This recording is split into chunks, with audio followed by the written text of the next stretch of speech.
¿Te cuesta entender los chistes? ¿Preferís seguir siempre la misma rutina? ¿Notás detalles pequeños que otras personas pasan por alto? ¿Te concentrás tanto en tus intereses que a veces perdés la noción del tiempo? Estas son solo algunas de las preguntas que aparecen en los cuestionarios más conocidos sobre autismo. Lo interesante es que, al escucharlas, inmediatamente nos ponemos a pensar cómo responderíamos. En este video vamos a ver para qué sirven estos cuestionarios y también para qué no sirven.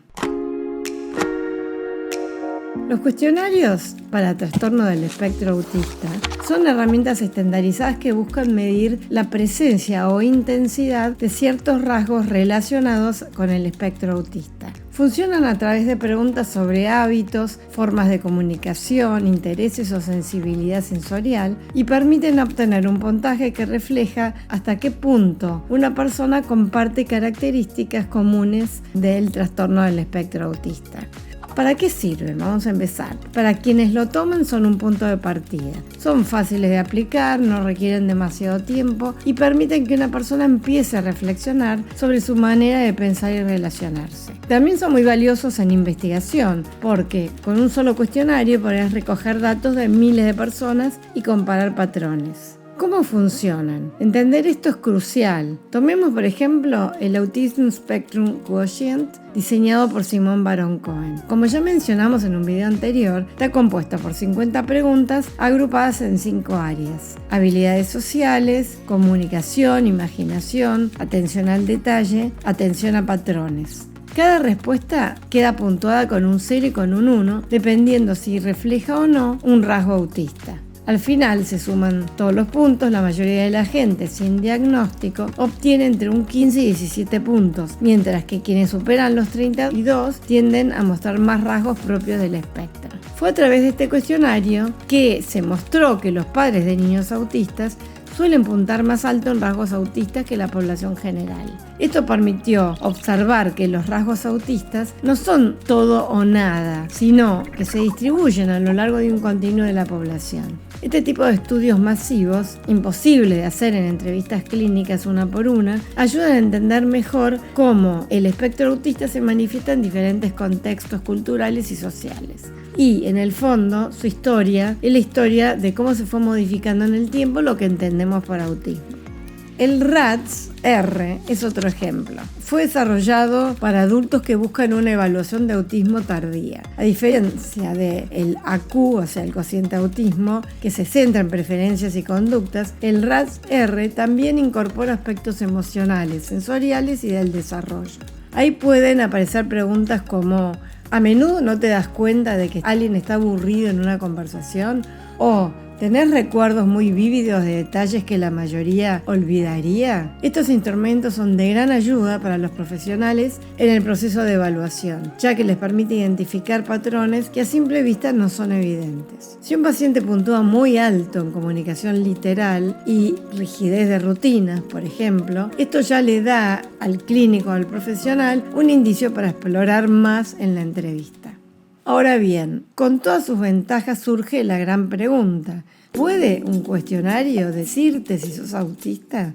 Los cuestionarios terminan dándote un número y ese número parece bastante concreto y definitivo, pero pensemos un poco. ¿Qué significa realmente ese número? ¿Alcanza para definir algo tan complejo como el autismo? Importante tener en cuenta, estos cuestionarios dependen de la autopercepción. Al hacer el cuestionario, cada persona interpreta o de alguna manera piensa de sí misma cosas de forma subjetiva, o sea que lo que tiene que cada pregunta la interpreta de manera subjetiva. Factores como el estado de ánimo, la timidez o incluso el deseo de que el resultado confirme una sospecha personal pueden influir en las respuestas. Por ejemplo, alguien con ansiedad social puede obtener un puntaje alto en una pregunta que resulta difícil iniciar conversaciones, aunque su dificultad no tenga nada que ver con el autismo. Entonces, ¿puede un cuestionario decirte si sos autista?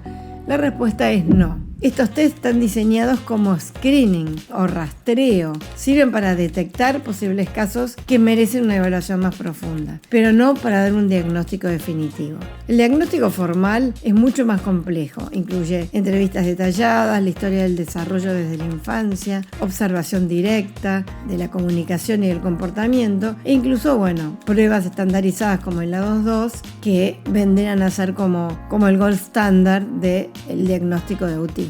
El A2-2 es una de las herramientas más utilizadas para evaluar el autismo. Se aplica mediante una serie de actividades y situaciones sociales estructuradas, como juegos, conversaciones o tareas de imitación. Esto permite observar directamente cómo se comunica la persona, cómo interactúa y cómo responde a los estímulos. El evaluador no se basa solo en lo que dice el paciente, sino cómo actúa, cómo expresa las emociones y cómo maneja los intercambios sociales. Es, en cierto modo, una observación clínica guiada por un protocolo muy preciso. A diferencia de un cuestionario, el A2-2 no busca medir cuántos rasgos se tienen, sino cómo esos rasgos impactan en la vida diaria. Estas herramientas buscan algo que los cuestionarios no pueden medir, el impacto real que los rasgos tienen en la vida cotidiana.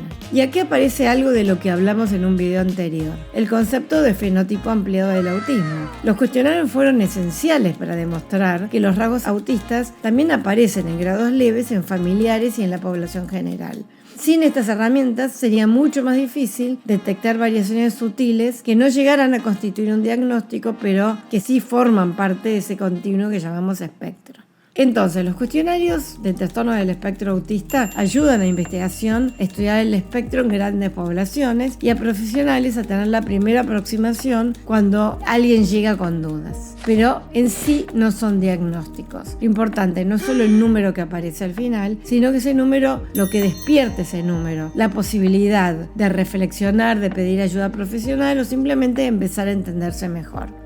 Este video forma parte de una serie dedicada a comprender distintas formas en que puede manifestarse el autismo y los apoyos que existen en cada caso. Hay mucha desinformación en Internet y la mejor forma de contrarrestarla es con conocimiento basado en la evidencia. En el próximo video vamos a volver a hablar sobre el trastorno por déficit de atención, particularmente las diferentes formas en que se manifiesta en niños y adultos. Mientras tanto, te recomiendo ver nuestro video sobre el burnout autista, una de las experiencias menos comprendidas, pero más importantes dentro del espectro. Así que si te interesa más, suscríbete al canal, que te voy a estar pasando más información.